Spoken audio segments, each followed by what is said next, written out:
di SDN Negeri 2 Takalar Klaten. Pada kesempatan ini saya akan melakukan aksi nyata modul 2.3 tentang supervisi akademik.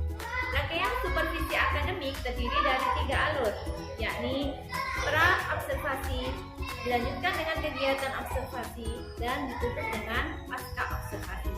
Dan pada hari ini saya akan melakukan alur yang pertama, yaitu kegiatan pra-observasi. Di sini saya ditemani oleh Ibu Unsriasi. Beliau adalah guru kelas 3 SD Negeri 2 Takalar Klaten. Baiklah, untuk mempersingkat waktu, saya akan memulai kegiatan pra-observasi. Assalamualaikum Bu Kun. Waalaikumsalam. Bagaimana kabar Ibu hari ini? Alhamdulillah baik Bu. Luar biasa ya, alhamdulillah.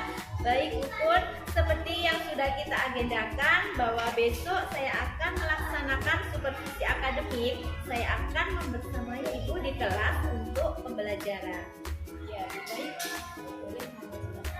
Bagaimana? Apakah Ibu sudah siap segala sesuatunya? Insya Allah. Masya Allah, sudah oke ya Bu ya. Yang pertama, kira-kira tujuan pembelajaran yang ingin Ibu capai pada kegiatan besok itu apa ya Bu Kun? Tujuan pembelajaran yang ingin saya capai itu untuk besok siswa itu dapat didiskusikan tentang siklus hidup makhluk hidup, karena saya mengambil materi tentang siklus hidup makhluk hidup. Kemudian yang kedua, siswa itu dapat menggambar bagaimana sih siklus makhluk hidup itu. Kemudian yang ketiga, nanti para siswa akan membuat diorama bagaimana siklus hidup makhluk hidup tersebut. Kemudian yang keempat, mempraktekkan dan mempresentasikan siklus hidup makhluk hidup yang telah mereka diskusikan. Oke, jadi untuk tujuan pembelajarannya yaitu tentang siklus hidup makhluk hidup. Di sini ada 3 kegiatan, yakni membuat diorama, Kemudian menggambar, dan yang ketiga memperagakan. Baik, Bu Kun. Jadi untuk tujuan pembelajarannya itu tentang siklus hidup makhluk hidup. Baik. Kemudian dari tujuan pembelajaran itu, kira-kira yang ingin Ibu kembangkan itu apa, Bu? Yang ingin saya kembangkan dari anak-anak itu adalah untuk melatih bagaimana mereka bisa percaya diri di depan kelas untuk mempresentasikan hasil karyanya. Kemudian bagaimana dia berdiskusi untuk menyampaikan pendapatnya itu dengan percaya diri pada teman-temannya. Jadi nanti kalau misalnya mereka sudah besar atau sudah dewasa, dia itu nggak minder terhadap dirinya sendiri. Jadi dia bisa percaya diri dengan kemampuan yang dimiliki. Baik, begitu ya Bu ya. Jadi di sini yang Ibu kembangkan yakni tentang peningkatan rasa percaya diri pada siswa. Wah, bagus sekali Bu yang ini dikembangkan. Baik, lalu untuk mencapai itu semua, strategi apa yang Ibu akan lakukan besok?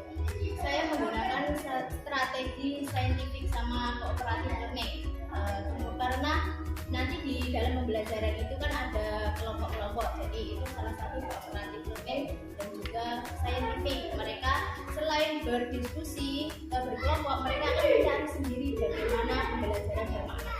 Baik, jadi strateginya yaitu tentang pendekatan saintifik ya dan model kooperatif learning. Betul, baik, bagus sekali Bu Kun. Dan mungkin ada strategi lain dari Bu Kun selain dari yang telah Ibu sampaikan, mungkin dari metode pembelajaran atau menggunakan model pembelajaran yang bagaimana Ibu? Ya, saya nanti itu akan menggunakan metode ceramah bervariasi sehingga tidak monoton gurunya saja yang menjelaskan, siswanya hanya diam saja. Kemudian nanti ada diskusi, ada juga presentasi sehingga tidak teacher center, nanti ada student centernya juga. Kemudian untuk modelnya saya akan menerapkan model project based learning. Jadi anak-anak diberikan suatu proyek untuk mengenali bakat dan minatnya. Jadi proyeknya nanti itu sesuai dengan bakat dan minatnya anak-anak. Nah, dari mana saya dapat mengetahui bakat dan minatnya anak-anak tersebut? Nanti saya akan menggunakan yang untuk mengenali bagaimana bakat dan minatnya anak-anak itu. Tes diagnosis. Jadi nanti pengelompokannya sesuai dengan tes diagnosis. Baik, dari strategi yang Ibu terapkan besok, Kira-kira ada kendala nggak Bu? Baik dari siswa maupun dari alat peraga mungkin atau dari media? Kalau dari media sih nggak ada Bu, soalnya kan kita bisa mencari referensi dari internet itu kan banyak. Tapi yang sepertinya yang akan ada kendalanya itu ketika nanti mengondisikan siswa untuk berdiskusi ataupun berpresentasi. Soalnya mereka ini anak-anak yang masih kecil, jadi masih perlu bimbingan untuk bagaimana mereka berdiskusi maupun berpresentasi. Beda dengan anak SMA, oh anak-anak sekarang presentasi atau diskusi mereka sudah bisa jalan sendiri. Tapi beda dengan anak SD, kita harus menuntun mereka. Gitu ya Bu. Jadi itu kendalanya dari siswa. Ya. Lalu kira-kira dari Ibu sendiri untuk mengatasi kendala tersebut, langkah apa yang akan Ibu lakukan? Langkahnya nanti ya saya akan mendampingi anak-anak bagaimana sih cara berdiskusi yang baik, cara berpresentasi yang baik. Jadi gurunya itu sebagai fasilitator untuk anak-anak tersebut. Baik, bagus sekali langkah yang Ibu lakukan untuk mengatasi kendala yang ada, luar biasa. Jadi Ibu sudah memiliki rencana untuk mengatasi jika memang terjadi kendala. Menarik sekali ya kegiatan praobservasi ini Bu. Mungkin sebelum diakhiri, kira-kira dari pertemuan ini apa yang dapat Ibu sampaikan? Apa ya, dengan adanya kegiatan praobservasi ini nanti kan jadi tahu apa sih yang harus dilakukan pendidik sebelum melakukan kegiatan pembelajaran. Nanti kan sudah tahu kendalanya seperti ini, jadi nanti gurunya itu bisa mengatasi, oh masalahnya nanti kira-kira seperti ini ya, meskipun nanti pada kenyataannya nggak semua sesuai dengan itunya. Jadi nanti sudah jadi dengan adanya praobservasi ini kita bisa lebih merencanakan bagaimana kegiatan pembelajaran. Begitu ya Bu, luar biasa sekali, betul Bu. Dengan kegiatan praobservasi secara tidak langsung kita jadi diingatkan poin-poin penting apa saja yang dibutuhkan dan yang harus disiapkan, gitu ya Bu ya. Sehingga ketika mengajar persiapan kita sudah benar-benar matang dan pembelajaran akan menjadi maksimal. Betul Bu? Sebenarnya sama sih Bu, saya juga berperasaan seperti itu, merasa seperti itu bahwa dengan kegiatan praobservasi membuat guru itu lebih siap untuk mengajar. Ada lagi Bu yang ingin disampaikan? Ya, saya sudah Cukup ya, baik Bu. Untuk itu saya doakan mudah-mudahan besok kegiatan praktek mengajar Ibu berjalan dengan lancar. Apa yang Ibu rencanakan bisa berjalan sesuai dengan yang Ibu harapkan. Mungkin untuk hari ini kegiatan praobservasi ini saya rasa cukup. Terima kasih untuk waktunya Bu Kun dan semoga kegiatan ini bermanfaat. Assalamualaikum warahmatullahi wabarakatuh.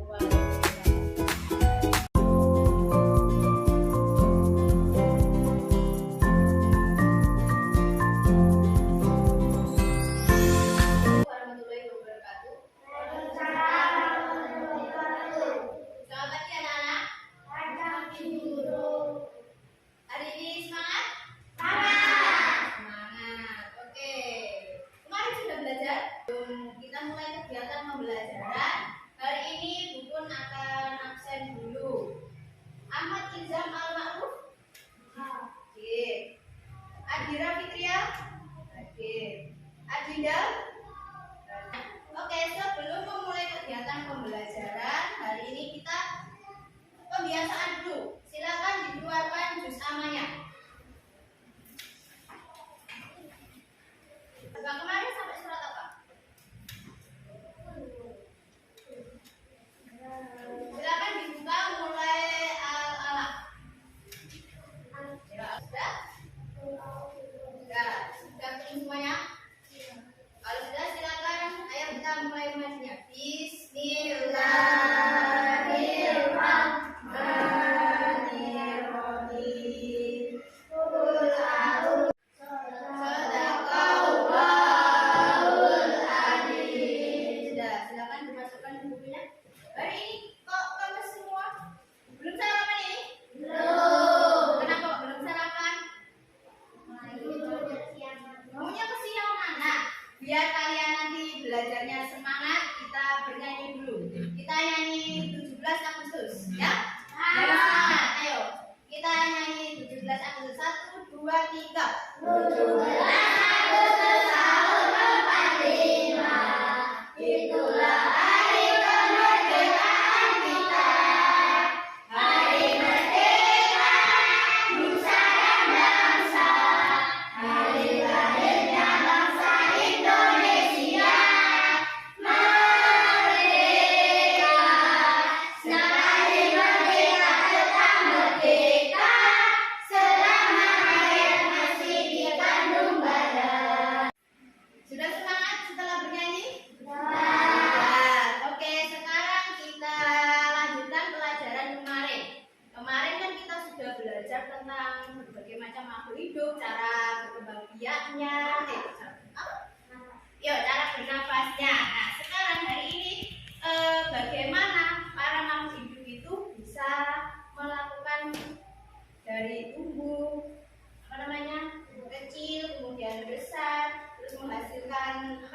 bereproduksi, nanti mengulang kembali. Nah, itu kita akan pelajari hari ini. Sekarang silakan dikeluarkan buku temanya. Buku temanya dibuka halaman 124. Ya? Ketemu? Nah, di situ ada gambar apa? Ada buku, ada ayam, ada tumbuhan, apa lagi? Pokok dan lain-lain. Nah, hari ini kita akan belajar tentang ini. Siklus hidup makhluk hidup. Makhluk hidup nanti yang akan kita pelajari itu ada kupu-kupu, kata, terus yang terakhir itu ada nyamuk. Nah, sekarang tujuan pembelajaran kita hari ini adalah ini. Setelah kegiatan pembelajaran, nanti kalian itu diharapkan dapat mengidentifikasi siklus hidup makhluk hidup. Khususnya 3 makhluk hidup tadi. Apa? Kupu-kupu, kata, nyamuk. Terus yang kedua, peserta didik mampu membuat gambar siklus makhluk hidup. Ada kupu-kupu, kata, dan nyamuk. Kemudian peserta didik dapat membuat diorama tentang siklus hidup makhluk hidup dengan terampil. Dan yang terakhir, nanti diharapkan kalian itu mampu mempresentasikan. Bisa mempresentasikan? Nah, mempresentasikan dan mempraktekkan proses terjadinya gaya hidup dengan percaya diri. Nah, sebelum lanjut, buku tanya, apa sih siklus itu? Hah? Tidak tahu. Hidup? Boleh, nah hidup. Siapa yang mau nambahin? Nafas? Bukan. Orang tua? Hah? Tumbuh? Berkembang biak? Boleh lah, tambahin lagi apa lagi? Tumbuh. Makan? Itu ciri makhluk hidup. Sekarang itu siklus hidup makhluk hidup. Nah, sekarang kita tanya siklus. Siklus itu apa? Ah, tikus? Ya bukan. Ayo apa? Nah, lanjut, siklus itu apa? Nah, siklus itu adalah rangkaian perubahan yang dialami oleh makhluk hidup dari tahap awal ke tahap dewasa. Contohnya apa? Kalian dulu kan di perutnya ibu kalian, habis itu kalian lahir bayi kan, habis bayi kalian apa? Berangkat merangkak, habis itu belajar jalan, terus nah, nanti belajar jalan, habis belajar jalan bisa sepedaan dan lain sebagainya. Nah, dari belajar jalan kecil, kemudian besar, nanti tua, sampai akhirnya nanti meninggal. Nah, itu yang namanya siklus. Jadi, siklus itu adalah apa tadi? Rangkaian perubahan atau bisa dikatakan perputaran. Ya? Nah, yang akan kita pelajari hari ini adalah yang pertama itu ada siklus. Pun akan putarkan tentang video tentang siklus hidup kupu-kupu. Yang pertama, jadi silakan nanti diperhatikan videonya. Kira-kira bagaimana sih perubahan kupu-kupu dari telur sampai jadi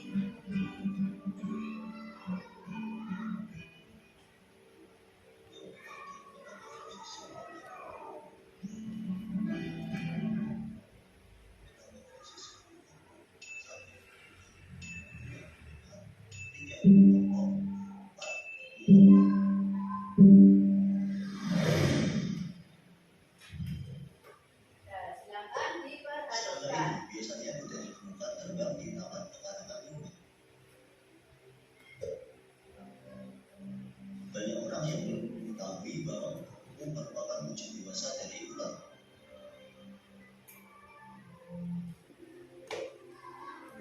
Pada saat tahap dewasa, kupu hanya memakan cairan berupa tinta. Kupu berperan cukup penting sebagai penentu alami dalam proses perubahan bunga. Kali ini kita akan membahas mengenai daur hidup dan metamorfosis kupu-kupu. Nah, ini daur hidup dan siklus Daur kupu-kupu. hidup kupu Mulai dari telur kupu yang menetas, kemudian memasuki tahap larva. Kemudian berkembang menjadi pupa atau kepompong, selanjutnya pupa berubah menjadi kuku dewasa.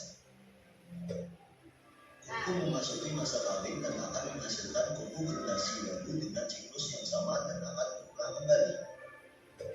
Berikut ini merupakan penjelasan mengenai rincian proses tahapan pembentukan metabolisme tahapan. 1. Fase telur.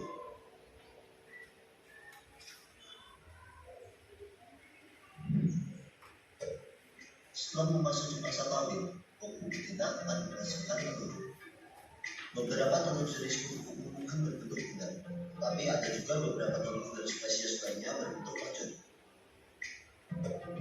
Biasanya telur kuku diletakkan pada daun tanaman, yang mana merupakan sumber makanan larva kuku nantinya. Telur kuku akan menetas dalam waktu 3-5 hari, tergantung dengan jenis spesies dan tempat telur tersebut berada.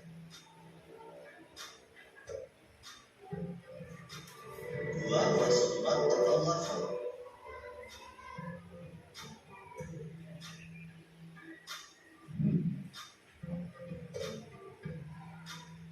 Kuku yang baru menetas dari telur dikenal sebagai larva, atau juga bisa dikatakan sebagai ulat. Sesaat setelah menetas, ulat akan mulai memakan daun yang berada di sekitarnya.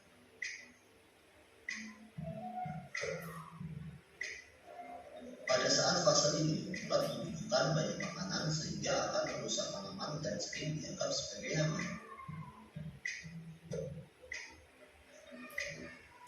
Ulat berganti kulit sebanyak 4-6 kali. Pergantian kulit pada ulat ini disebut molting.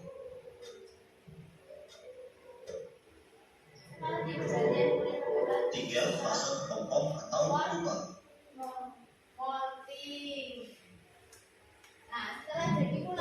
Segera setelah ulat tumbuh dan mencapai panjang ulat berdiri menjadi pupa yang juga dikenal sebagai kepompong.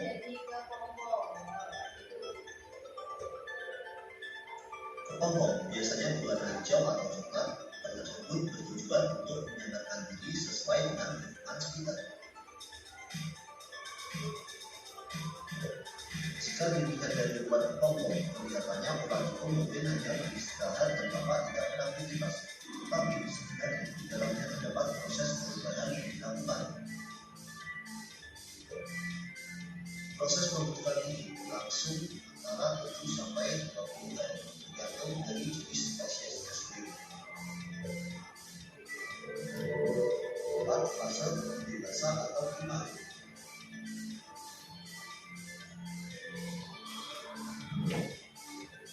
Kuku dikatakan memasuki fase dewasa ketika ia berhasil keluar dari pupa atau kepompong. Sesaat setelah keluar dari kepompong, kedua sayap masih duduk lemah dan terlipat menempel di tubuhnya. Kuku kemudian akan membuka darah di dalam sayap untuk membuatnya bisa bekerja dan mampu memakan sayapnya. Biasanya dalam waktu 3 atau 4 jam, kuku akan mulai bisa terbang. Kuku terbang di sekitar wilayah tersebut dan mencari makanan berupa nektar untuk kuku juga. Saat memasuki masa kawin, kuku akan terbang dan mencari pasangan untuk bereproduksi. Setelah kawin, kukunya akan bertelur. Kuku biasanya akan meletakkan telurnya di bagian bawah atau ujung daun. Telur yang menetas akan menghasilkan anak kuku yang baru, dan siklus ini akan berulang pada generasi kuku berikutnya.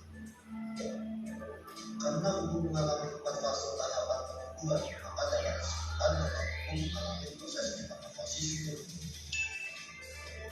Itulah penjelasan lengkap mengenai daun hidup dan metamorfosis kuku. Sudah ya, itu tadi penjelasan video tentang daun hidup. Apa tadi? Kuku. Dimulai dari apa? Telur. Terus telur berubah jadi ulat, makan terus, kemudian nanti dia berubah jadi kepompong. Setelah jadi kepompong, jadi kuku-kuku yang indah. Jadi proses menjadi kuku-kuku yang indah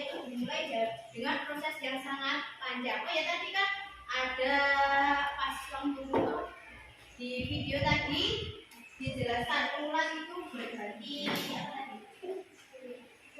Berganti kulit. Namanya apa tadi?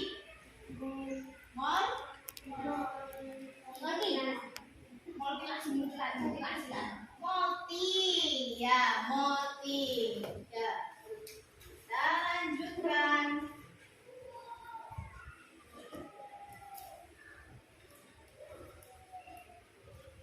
Nah, ini siklusnya.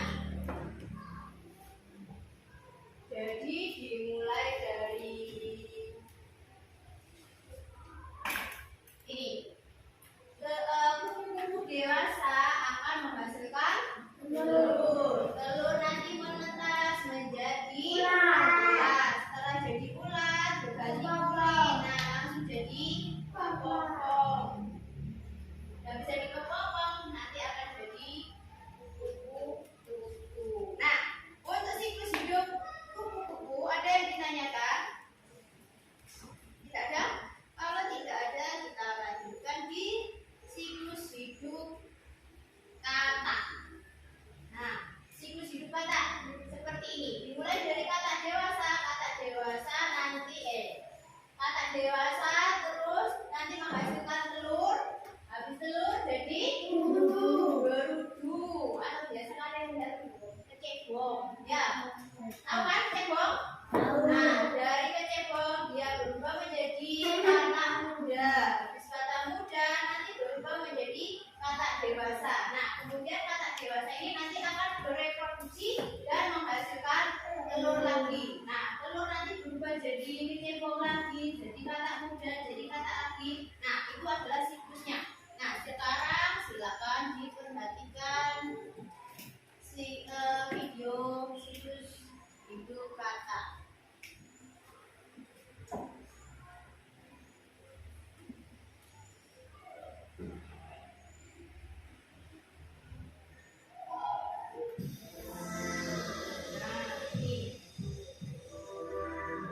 Siklus hidup katak. Hidup serta metamorfosis katak dan kodok.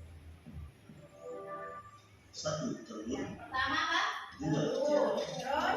Terus 3. Katak muda. kecebong. 4. Katak dewasa. Kecebong tadi nama lainnya apa? Berudu. Katak adalah binatang amfibi pemakan serangga yang hidup di air tawar dan di daratan. Amfibi umumnya didefinisikan sebagai hewan bertulang belakang yang hidup di dua alam. Amfibi merupakan satu-satunya vertebrata yang mengalami metamorfosis lengkap. Kodok dan katak hidup di hutan luas, terutama di daerah tropis yang berhawa panas. Makin dingin tempatnya, seperti di atas gunung atau di daerah bermusim empat, jumlah jenis katak cenderung semakin sedikit.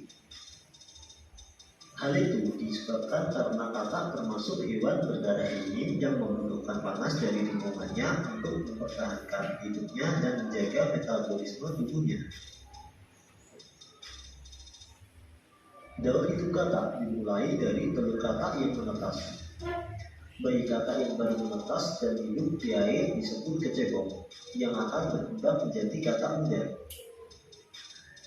Pada tahap ini akan mengalami proses perubahan sistem pernapasan dari insang menjadi menggunakan paru-paru. Selanjutnya, katak muda tumbuh menjadi katak dewasa yang kemudian kawin. Kemudian akan menghasilkan katak generasi yang baru dengan siklus sama yang akan berulang kembali. Berikut ini merupakan proses tahapan metamorfosis sempurna katak. 1. Telur katak. Fertilisasi atau perkawinan katak terjadi di luar saluran reproduksi betina. Dimulai dari sel telur katak yang berhasil dibuahi oleh sperma akan menetas setelah sekitar 3 minggu. Betina mengeluarkan sel telur di lingkungan yang berair, misalnya sawah, sungai, dan kolam. Jantan akan mengeluarkan sperma ke lingkungan di mana telur dari betina dikeluarkan. Sekali Low battery. Please charge. ilmuwan. Jumlah yang begitu banyak disebabkan karena resiko kegagalan dalam pembuahan kemungkinan sangat besar terjadi di luar tubuh. Faktor penyebab kegagalan antara lain adalah predator telur, misalnya ikan, ular, dan hewan lainnya. Kemungkinan lain, telur terseret arus air dan terkena benda keras atau telur-telur tersebut terdampar dalam lingkungan yang kering. Low battery. Please charge. Ia dibungkus oleh selaput tipis seperti gel sehingga mudah rusak terutama dalam kondisi yang kering.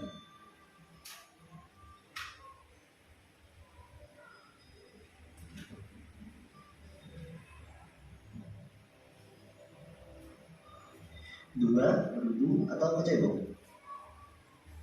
Berudu bernafas dengan insang dan bergerak dengan menggunakan ekornya. Makanan berudu berupa Low battery. Please charge. dalam air.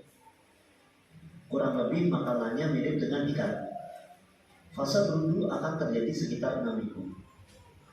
Selama waktu itu, berudu akan menyempurnakan organ tubuhnya dan terjadi perkembangan beberapa organ yang mendukung kehidupan saat menjadi kakak muda. Misalnya, mulai tumbuhnya kaki belakang dan diikuti kaki depan. Begitu juga alat pernapasan. Low battery. Please charge. 3. Kakak muda. Fase ketiga yakni memasuki tahap menjadi kakak muda yang berlangsung kurang lebih 3 minggu. Kakak muda memiliki ciri ekor yang mulai memendek dibanding ekor pada fase berudu. Ekornya pendek, kata muda. Alat pernafasan sudah mulai berlari menggunakan paru-paru. Bentuk kepalanya juga sudah berubah. Low battery. Please charge. Dan untuk lingkungan darah. Kakak Oke, tadi kan kalian sudah mengamati video. Nah, nanti kalian akan membuat kelompok. Nah, tapi sebelum membuat kelompok, silakan diisi semua tentang ini. Jadi nanti kelompoknya sesuai dengan apa yang kalian tulis di sini. Silakan dikerjakan, waktunya 5 menit, tulis nama.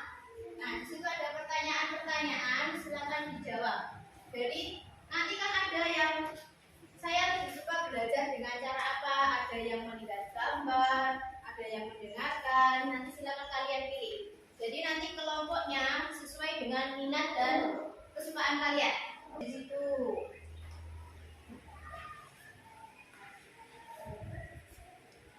Terus nanti ada bagaimana proses kegiatan belajar di kelas, bagaimana kegiatannya, menyenangkan kah atau tidak, membosankan atau bagaimana. Kemudian apa kamu merasa nyaman belajar di kelas? Nah, kalian itu belajar di kelas itu nyaman atau enggak? Kalau nyaman ya ditulis nyaman, kalau enggak ya enggak. Boleh. Iya, boleh. Kemudian ada anak isinya? Sudah. Nah, kalau sudah, silakan dikumpulkan dulu. Oke, terima kasih. Ibu lihat dulu ini minat sama bakat kalian. Kemudian nanti kita akan duduk berkelompok sesuai dengan yang kalian tulis di sini. Jadi kalian pengen belajar bagaimana?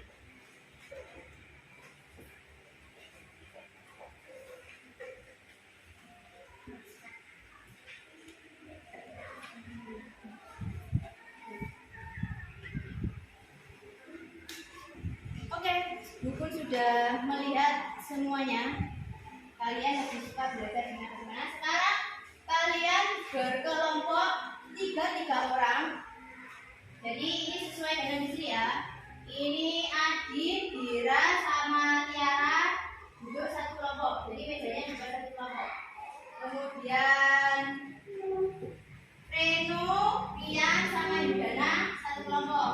Sekarang sudah duduk di tempat duduknya dengan kelompoknya masing-masing. Nanti setelah ini Bukun akan jelaskan apa tugas yang harus kalian lakukan dan akan Bukun bagikan LKPD-nya. Tulis nama kelompoknya ya, nama lengkapnya.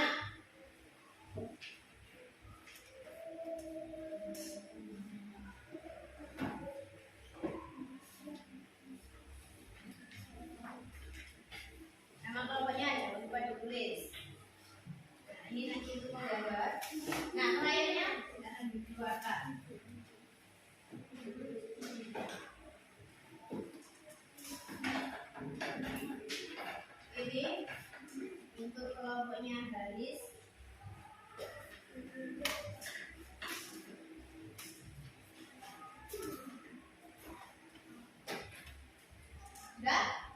Sudah dapat satu-satu tugasnya apa?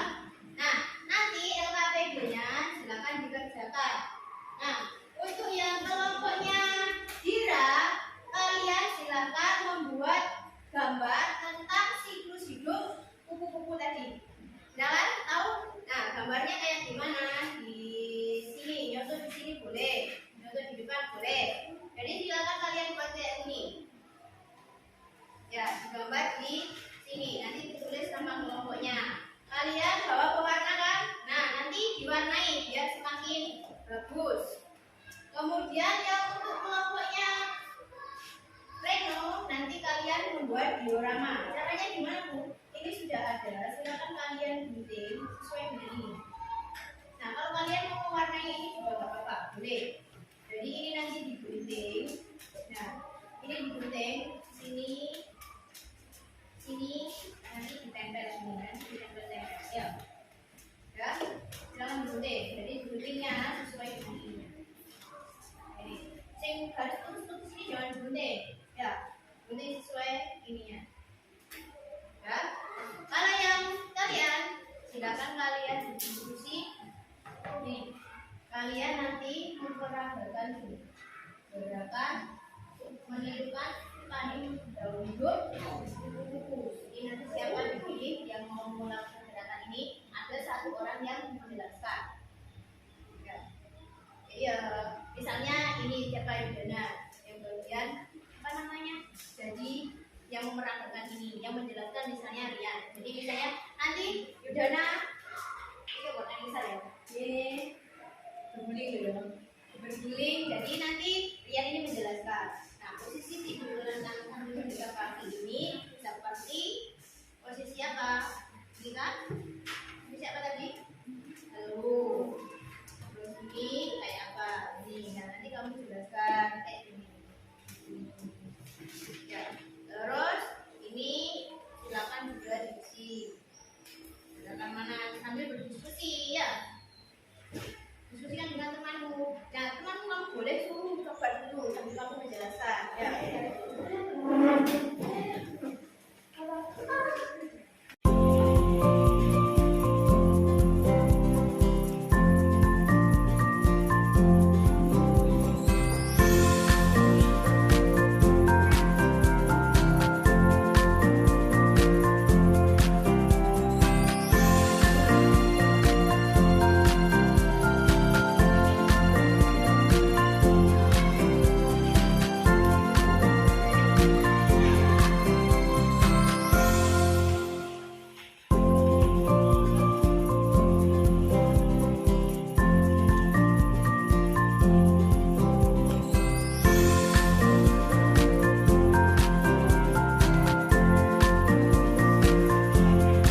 membersihkan atau mempraktekkan siklus. Silakan diperhatikan semuanya.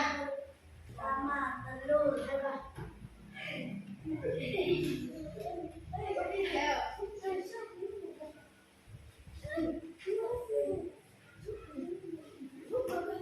Ayo diperhatikan. Tadi posisi apa sih juga bulu-bulu itu? Telur. Ya kan, ayo. Posisi badan menggerakkan gerak tergerak bulan. Gerak bulat. Bagaimana bulat? Benar korek. Masa kamu lagi ini? Nah. Ya ya. Ya. Kamu sih seperti itu. Rian. Ya, ya kamu. Kan tadi ulat ini yang jalan itu bilang. Posisi badan merangkak. Nah, merangkak. Gimana posisi merangkak? Nah, ini adalah, ayo. Posisi badan merangkak. Ini menunjukkan apa? Kalau di sini apa? Ulat. Ya, ulat. Lanjut. Ayo sama-sama. Yang kecil. Posisi berdiri tangan Ya. mengepal. Saya disimpan di atas kepala. Saya satu kaki jangkat. Menyerupai gerak menggantung pada pohon. Nah, saya menggantung nak pohon. Saya juga mana? Yang terakhir. Suka, suka, suka, suka. Ayo, yang terakhir. Gambar tanganmu terbuka kemudian bergerak seperti gerak kuku berlari sambil melompat. Ya. Terima kasih. Teman. Ayo bilang terima kasih. Demikian presentasi dari kelompok kami. Kelompok kami. Terima kasih. Terima kasih. Wassalam. Wassalamualaikum warahmatullahi wabarakatuh. Jawab. Waalaikumsalam.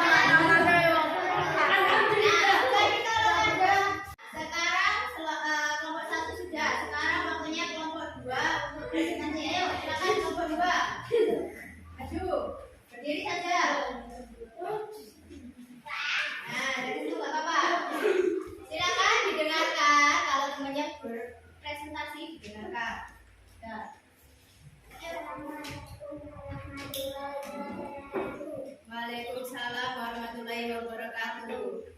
Tahap pertama telur, tahap kedua ulat, tahap ketiga pom-pom. Ya, mari ada di sini. Nah, ini loh yang dia. Silakan ini dibaca penjelasannya. Tahap pertama apa? Telur, tahap kedua ulat, tahap ketiga pom-pom. Tahap keempat kuku. Nah, dijelaskan di sini. Ulatnya mana? Nah, pakai pensil. Nah, siapa yang mau menjelaskan? Terserah. Pertama masuk ulat. Pertama telur, Ya, telur. Terus kedua ulat, ulat, ketiga pom-pom, pompong, keempat kuku. kuku. Ya, sudah bisa. Nah, sudah silakan diakhiri. Terima kasih. Terima kasih. Terima kasih.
Yang pertama apa?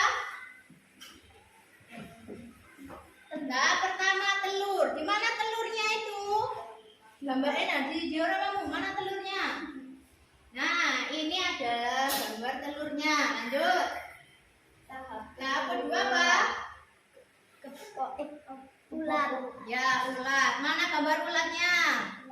Nah, diputar kalau waktunya ular. Nah, ini ularnya. Tahap ketiga, kepompong. Pompong. Nah, Tahap keempat, kupu-kupu. nah, tahap yang terakhir kepompong akan berubah menjadi kupu-kupu. Ya? Nah, sekarang silakan diakhiri. Terima kasih. Terima kasih. Demikian presentasi dari kami. Wassalamualaikum warahmatullahi wabarakatuh. Nah, berikan tepuk tangan. Silakan kembali duduknya. Silakan duduk. Sekarang kan sudah presentasi semuanya. Silakan hasil kerjanya dikumpulkan. Tadi yang KPD-nya dikumpulkan. Yang ini dikumpulkan. Silakan dikumpulkan.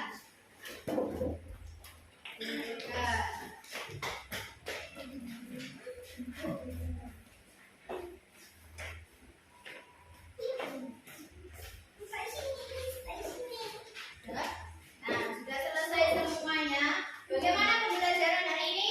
Menyenangkan? Menyenangkan? Menyenangkan. Nah, dari kegiatan pembelajaran ini tadi, apa yang bisa kalian simpulkan? Pak? Dari belajar siklus hidup makhluk itu tadi ada kata, ada kupu-kupu, nyamuk. Nah, apa yang dapat kalian simpulkan? Pak? Siklus hidup makhluk hidup apa? Apa? Ya, jadi kalian hari ini belajar siklus hidup makhluk hidup. Ada kupu-kupu, kata, nyamuk. Terus bagaimana siklus hidup kupu-kupu tadi? Dimulai dari apa? Telur. Kepompong. Kok telur kepompong? Kupu-kupu. Kalau apa tadi? Kata apa? Telur. Kecebong. Kata muda. Kata dewasa. Terus kalau nyamuk? Telur. Nah, iya, jentik nyamuk. Terus nyamuk kecil boleh, nyamuk muda, bukan nyamuk kecil ya, nyamuk muda. Terus nyamuk dewasa. Nah, sudah paham semuanya tentang kegiatan pembelajaran hari ini? Ada yang ingin ditanyakan atau masih belum jelas? Tidak ada? Sudah jelas semuanya? Sudah. Kalau sudah, sekarang Bukun akhiri. Terima kasih untuk hari ini. Sampai ketemu besok. Jangan lupa untuk selalu belajar ya di rumah. Ya, sampai di sini dulu saya akhiri. Assalamualaikum warahmatullahi wabarakatuh. Waalaikumsalam warahmatullahi wabarakatuh.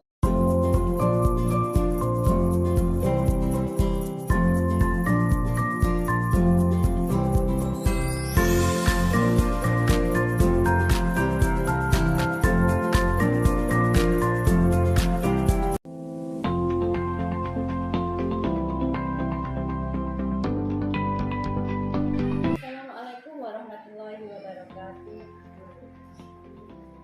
Perkenalkan, saya Mafuhatin Efia, calon guru penggerak angkatan 8 Kabupaten Lamongan. Kali ini saya akan melakukan kegiatan pasca observasi dari seluruh rangkaian kegiatan observasi yang dimulai dari pra observasi hingga kegiatan observasi pembelajaran baru ditutup dengan pasca observasi. Yaitu pada hari ini saya akan melakukan kegiatan pasca observasi, dan tujuan kegiatan pasca observasi yaitu untuk mengevaluasi proses pembelajaran di kelas dan mengetahui tindak lanjut seperti apa untuk perbaikan pembelajaran ke depan. Pada kesempatan kali ini saya haturkan terima kasih kepada Ibu Siti Salisa Fitria, Sarjana Pendidikan Magister Pendidikan selaku pengajar praktik saya, dan Ibu Pun Sriasi, Sarjana Pendidikan sebagai uji atau guru kelas 3 yang saya observasi. Baik, untuk itu demi mempersingkat waktu, kita mulai kegiatan pasca observasi hari ini. Assalamualaikum warahmatullahi wabarakatuh. Bun. Bagaimana keadaannya hari ini? Alhamdulillah sedikit batuk, tapi tetap semangat ya Bu. Jadi nanti mohon maaf ada sedikit malu kalau suaranya agak aneh. Agak serak basah. Tetap semangat ya Bu Pun dalam mendidik anak bangsa. Untuk itu yang pertama yang saya tanyakan hari ini, setelah melakukan kegiatan pembelajaran di kelas yang pada waktu itu saya bersamai, bagaimana perasaan Bu Pun setelah melakukan pembelajaran di kelas kemarin? Senang dan bersemangat. Saya sedikit duduk. Soalnya biasanya kalau mengajarkan sendirian nggak ada yang supervisi. Kemarin duduk sama Bu Evin ya agak sedikit duduk. Kemudian saya sangat senang soalnya nanti bisa memberikan masukan kepada saya bagaimana kekurangan dan kelebihan saya bukan mengajar. Jadi nanti bisa menjadi bahan bagi saya untuk menjadi pengajar lebih baik. Begitu ya Bu Pun. Jadi perasaannya senang sekaligus agak gugup ya, manusiawi ya Bu. Mungkin ini juga pembelajaran bagi saya juga, pertama menjadi coach dan Bu Pun menjadi coach yang pertama. Setelah melakukan pembelajaran di kelas kemarin, menurut Ibu, apakah proses pembelajaran yang Ibu lakukan kemarin itu sudah sesuai dengan yang Ibu rencanakan? Alhamdulillah sudah sesuai, meskipun ya ada sedikit hambatan hambatannya, karena kan kita yang merencanakan kan nanti yang sesuai kenyataannya kan kadang nggak bisa kita prediksi. Jadi menurut Ibu sudah sesuai meskipun ada sedikit kendala. Baik. Dan dari pembelajaran tadi, hal-hal apa saja yang menurut Ibu sudah memuaskan bagi Ibu? Memberikan sesuatu yang baru untuk anak ibu, misalnya kayak kemarin membuat diorama, terus mempraktekkan makhluk hidup, kemudian saya kan memberikan kegiatan sesuai dengan minat anak-anak, auditori, kemudian estetik. Jadi saya mengelompokkan mereka sesuai dengan minatnya. Jadi mereka belajar itu ya sesuai dengan gaya belajar mereka. Jadi mereka semangat. Gitu. Jadi sebelum melakukan pembelajaran, Ibu mungkin sudah mengelompokkan mereka dengan melalui tes diagnostik non kognitif ya Bu ya, sehingga sudah mengetahui gaya belajar seperti apa dan minat bakat anak-anak dalam belajar itu seperti apa. Begitu ya. Jadi kan kegiatan pembelajaran lebih mudah, jadi mereka sesuai dengan minatnya. Jadi mereka lebih senang melakukan misalnya kalau seperti kita melakukan sesuatu dengan apa yang sesuai dengan apa yang kita senangi kan pasti senang. Jadi saya mengelompokkan mereka sesuai dengan bakat dan minatnya mereka untuk melakukan proyeknya itu. Begitu ya Bu. Jadi itu yang merupakan sesuatu yang memuaskan bagi Bu Pun, bisa membuat anak-anak itu memilih sendiri atau sesuai belajar dan sesuai dengan gaya belajarnya, dan itu sudah bisa terrealisasi dengan baik di kelas kemarin ya Bu ya. Tentunya jika ada yang memuaskan, juga pasti ada sesuatu yang kurang memuaskan ya Bu ya. Seperti halnya seperti kehidupan, ada kelebihan, ada kekurangan, itu pasti karena kita juga manusia biasa dan kesempurnaan itu hanya milik Allah. Dan mungkin untuk hal yang kurang memuaskan dalam pembelajaran kemarin itu apa Bu? Kurang memuaskan itu waktunya menurut saya kurang. Soalnya kan kita mengajar anak kelas 3 yang butuh dijelaskan satu-satu, apalagi dituntun, apalagi mereka diajak untuk berdiskusi, berpresentasi. Apa sih presentasi, diskusi itu kan mereka masih sedikit tahu. Jadi ya, diskusi kalian harus begini, presentasi harus dituntun satu persatu, satu kelompok maju nanti dituntun diskusinya, presentasinya begini, diskusinya begini. Jadi membutuhkan waktu yang sedikit lebih lama. Jadi itu yang merupakan sesuatu yang kurang memuaskan bagi kita. karena terkendala waktu sehingga hasilnya kurang maksimal begitu ya Bu. Baik. Dan dari pembelajaran kemarin dan dari beberapa pertanyaan yang sudah saya letakkan pada buku tadi, sekarang saya ingin tahu bagaimana Bukun menilai sendiri performa dalam kompetensi Bukun kemarin atau melakukan self assessment bagi diri Bukun.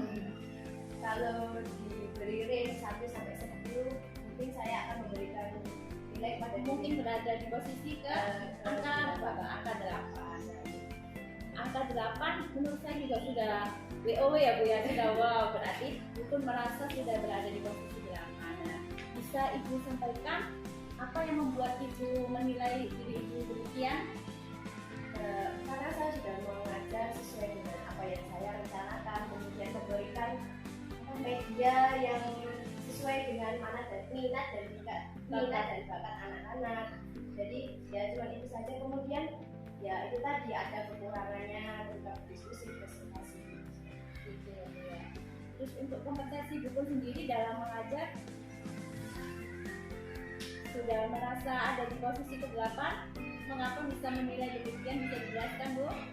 Ya, Selain media dari kemampuan Bukun, selain itu kan juga penguasaan materi saya terhadap materi yang saya ajarkan, bagaimana mengelola kelas tersebut. gitu ya Bu ya. Kemudian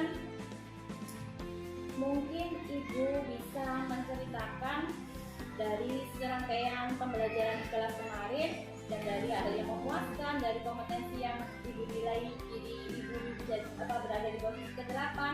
Semua itu juga tidak mungkin luput dari hambatan ya Bu ya. Bisa Ibu jelaskan mungkin selama pembelajaran kemarin ada hambatan? Ya hambatan kan butuh waktu yang sedikit lebih lama karena ya tadi anak-anak masih anak-anak kecil, jadi harus dijelaskan satu persatu begini cara berdiskusi, presentasi. Jadi kan waktunya yang hanya 2 kali 35 menit kan rasanya masih kurang.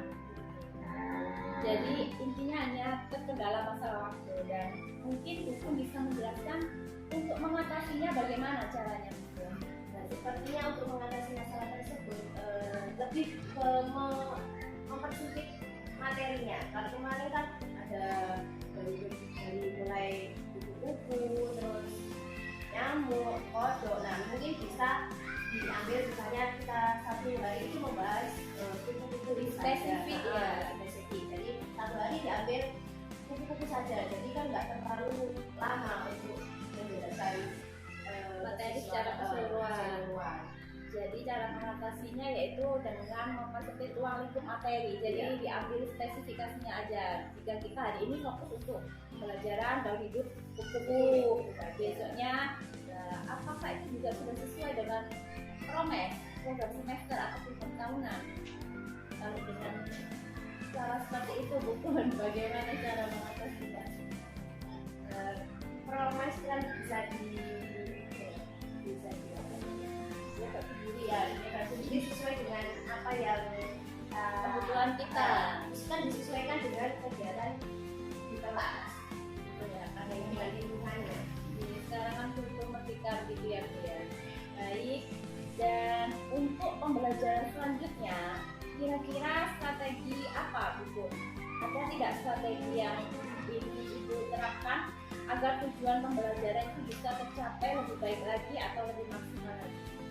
Saya ingin membuat kayak metode dengan cara bermain, bisa dengan kartu-kartu atau bisa menggunakan kita membuat ulang tangga di banner, nanti anak-anak bisa belajar sambil bermain, jadi lebih menarik.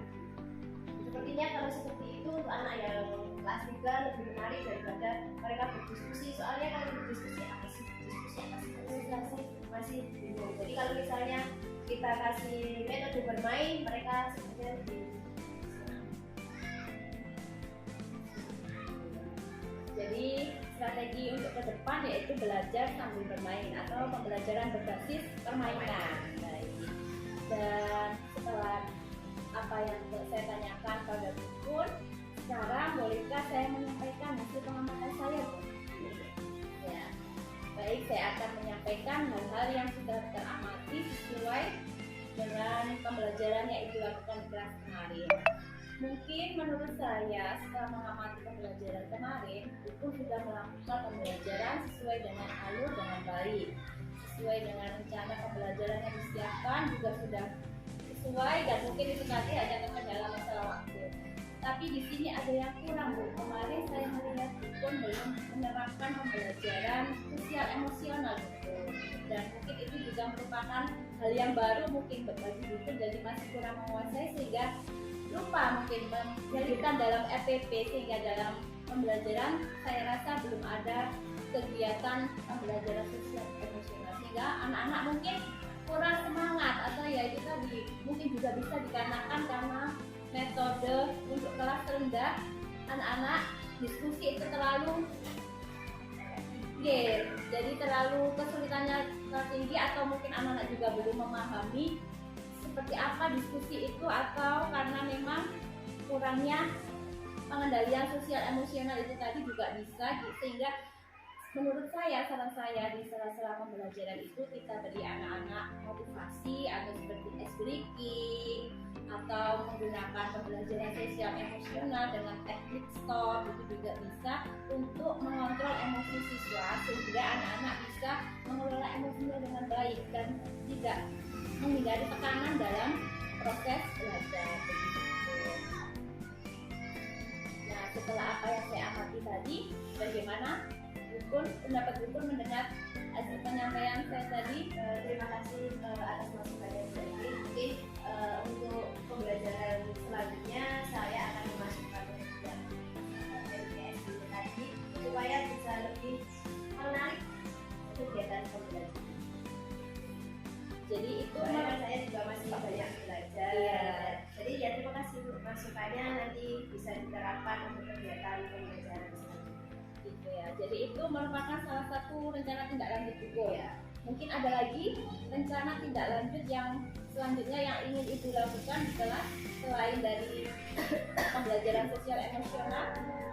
Tadi selain emosional nanti ditambahkan dengan metode permainan, pembelajaran permainan, kemudian dimasukkan di SPI tadi supaya lebih menarik. Jadi luar biasa sekali diskusi hari ini ya Bukun. Semoga apa yang Ibu dapatkan dari 3 alur sebelumnya bisa menambah pengetahuan Bukun dan bisa meningkatkan kompetensi Bukun dalam mengajar. Semoga kedepannya juga bisa lebih sempurna dan bisa maksimal dalam pembelajaran baik media, teknik, strategi, dan kompetensi dari Ibu sendiri. Ada yang ingin ditambahkan Bukun? Saya rasa juga cukup. Mungkin setelah ini dari Ibu Marisa. Ya, baik. Berarti hari ini kegiatan pasca observasi dari Bukun Sriasih selaku kunci dalam mengajar kelas 3 SDN Negeri 2 Tangerang Klaten telah selesai. Sekian. Wassalamualaikum warahmatullahi wabarakatuh.